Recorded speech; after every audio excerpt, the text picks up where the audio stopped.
सियावर रामचंद्र की जय. थोडीशी कथा वेगवान पुढे न्यावी लागेल. कारण काय, रावणाच्या कुळातच अडकून पडलो तर रामाच्या पुढच्या कुळाची कथा कशी सांगता येईल. कारण उत्तर रामायणात रामाचा कुळ वाढतो आहे आणि त्या कथेवरही आपल्याला जायला हवं. त्यासाठी आता जराशी रावणाच्या कुळाची कथा आवर्ती घेतो, म्हणजे वेगवान पद्धतीनं सांगत जातो.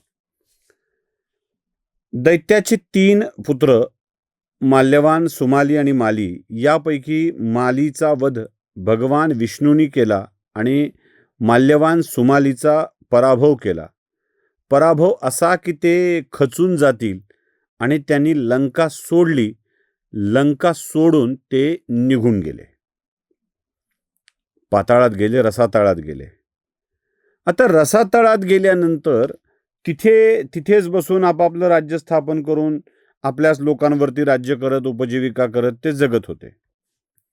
पण सुमालीच्या मनामध्ये मात्र काहीतरी करावं आणि आपण जरासं पुन्हा एकदा आपलं राज्य मिळवावं असं वाटत होतं. दरम्यान त्यांच्याही कुटुंबाचा विस्तार होत होता. मी सगळी रावणाची वंशावळी तुम्हाला आधीच्या भागामध्ये सांगितलेली आहे, तरीही ती परत एकदा तुमच्यासाठी सांगून ठेवतो. आता या रावणाच्या वंशावळीतील सुमालीच्या मनामध्ये आपल्या राज्याला, पृथ्वीवरच्या सगळ्या गोष्टीला परत मिळवावं असं वाटत होतं.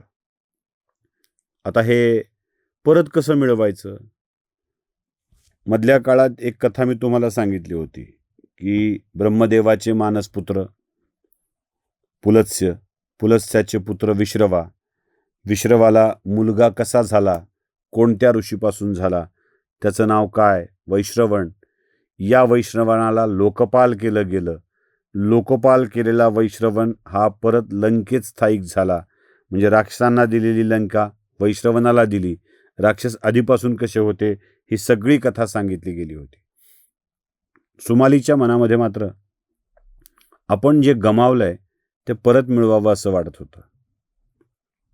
आणि सुमाली विचार करू लागला की हे कसं करता येऊ शकेल, काय कसं मिळवता येऊ शकेल.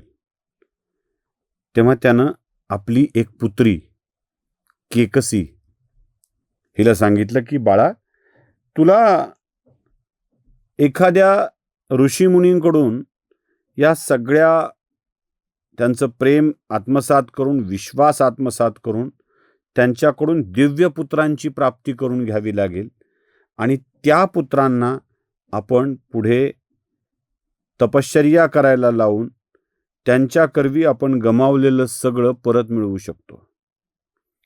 देवालाही पराभूत करू शकेल अशी शक्ती त्या पुत्रांच्या मध्ये असली पाहिजे.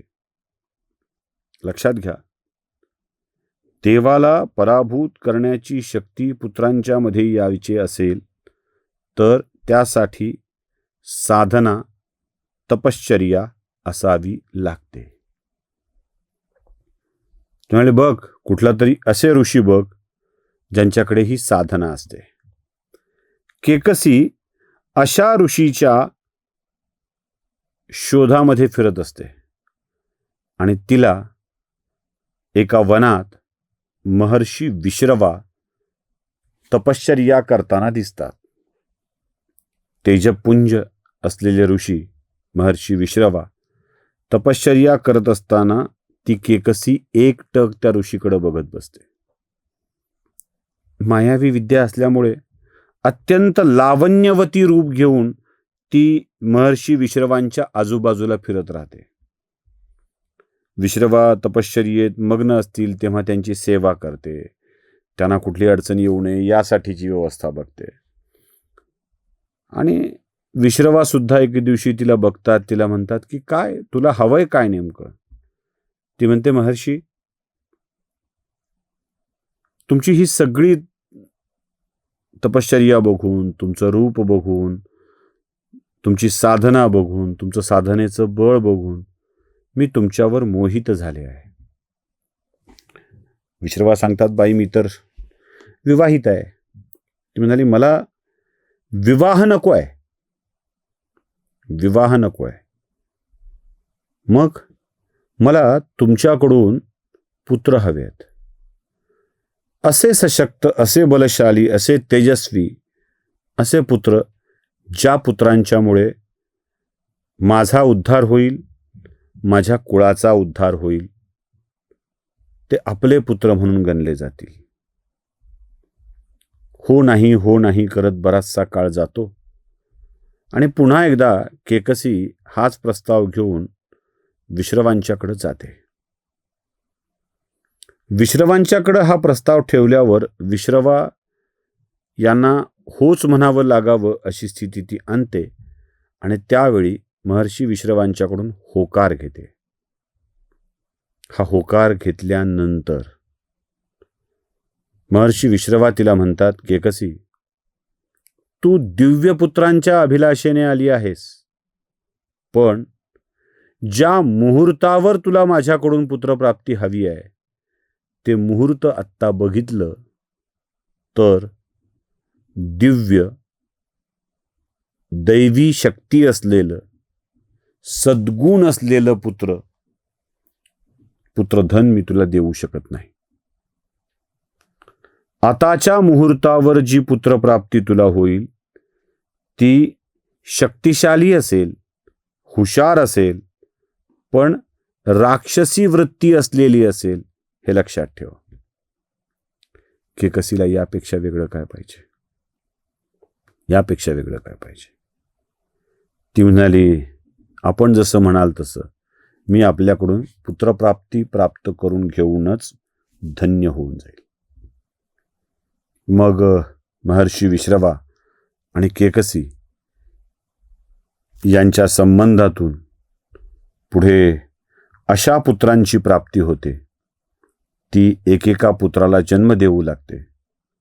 सगळ्यात मोठा पुत्र जन्माला येतो तो दशग्रीव, ज्याचं नाव रावण.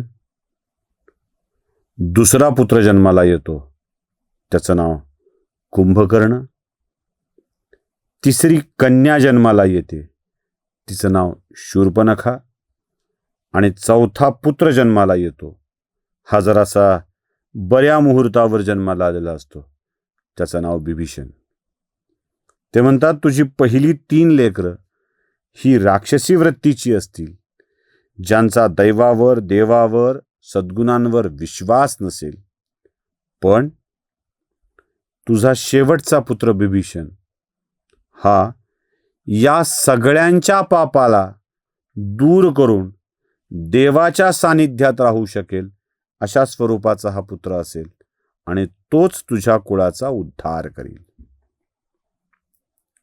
या सगळ्या पुत्रांची प्राप्ती झाल्यानंतर केकसी प्रसन्न होते. ती आपल्या पुत्राला घेऊन आपल्या पित्याकडे जाते. पित्यांना ते पुत्र दाखवते आणि तेव्हा सुमालीच्या मनामध्ये येतं, या विश्रवाणी आपली लंका त्याच्या पुत्राला म्हणजे वैश्रवणाला मिळवून दिली आहे. ती लंका परत मिळवावी लागेल आणि ती लंका परत मिळवायची असेल तर त्याच्याच पुत्राचा वापर करून, विनाकारण नाही, त्याच्याच पुत्राचा वापर करून ती लंका परत मिळवावी. हा सुमाली रावणाला आणि त्यांच्या बंधूंना तपश्चर्या करायला सांगतो. या तपश्चर्येचं फळ काय येतं ते बघूया पुढच्या भागात. सियावर रामचंद्र की जय.